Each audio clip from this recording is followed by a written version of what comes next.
casos de racismo estrutural no seu ambiente de trabalho ou algum estágio, algo parecido?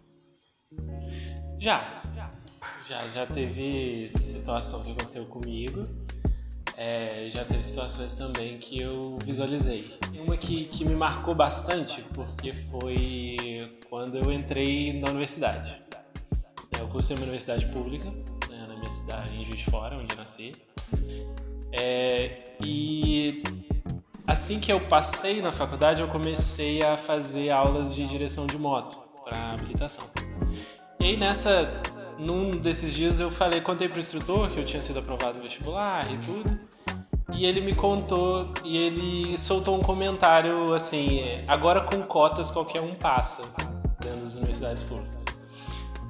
E aí eu fiquei muito ofendido, sabe, com aquela situação, porque é realmente um racismo que está dentro da nossa estrutura, de achar que o negro, né, o pobre, o sem acesso, ele tem menos direitos ou menos capacidade do que os outros, né? Então, se a gente está falando de uma instituição pública, ela tem que dar livre acesso para todo mundo que queira. E é óbvio que a gente vai ter processos seletivos para realmente, por questões de limite de vagas, mas ao mesmo tempo é importante que a gente garanta que a pessoa que realmente precisa, ela tenha acesso àquele espaço. Então, eu fiquei muito ofendido com a fala dele, né? Isso aconteceu em algumas outras situações, em alguns outros cenários, né? E dentro da universidade também havia, às vezes, algumas separações daquilo que da presença preta ali dentro, sabe? Da presença de minoria ali dentro. Então havia sim uma separação. Tanto que eu fui me integrar na minha turma, eu já estava mais ou menos no meio do curso, porque infelizmente a minha turma era composta basicamente por brancos, né? Brancos e boa parte deles com uma renda bem acima do que eu vivenciava naquela época, né? Ou seja, a gente tinha ali filhos de engenheiros, filhos de professores, filhos de pessoas que estavam tecnicamente no estado financeiro, vamos dizer assim, melhor que o meu. Então, eu vivenciei aquele espaço, aquele momento, e aí depois eu fui fazer amigos quando as barreiras foram caindo, né? Acredito que quando eles começaram a perceber que realmente a cor da pele ou a diferença social não era algo que poderia impactar o nosso espaço ali.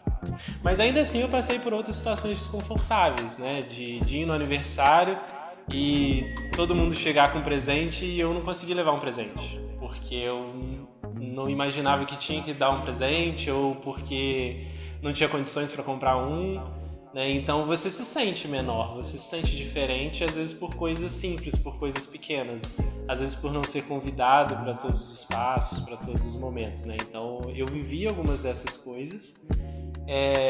Vivenciei também no ensino médio, né? Eu era o mais preto da minha sala, como se tivesse uma escala, né? Mas nesse sentido, ou seja, eu era o mais escuro da minha sala, porque eu ganhei bolsa em escola particular no segundo e terceiro ano do ensino médio, e lá era hegemonia branca também, hegemonia de pessoas com renda, né? Então, inclusive na época da faculdade, eu não percebi essas nuances. Eu comecei a observar isso depois, olhando para trás, né? Que eu percebi que eu era diferente, que aquele espaço ali não era meu antes daquela época, né? Então, os espaços universitários, as instituições federais, públicas, elas são espaço do negro hoje.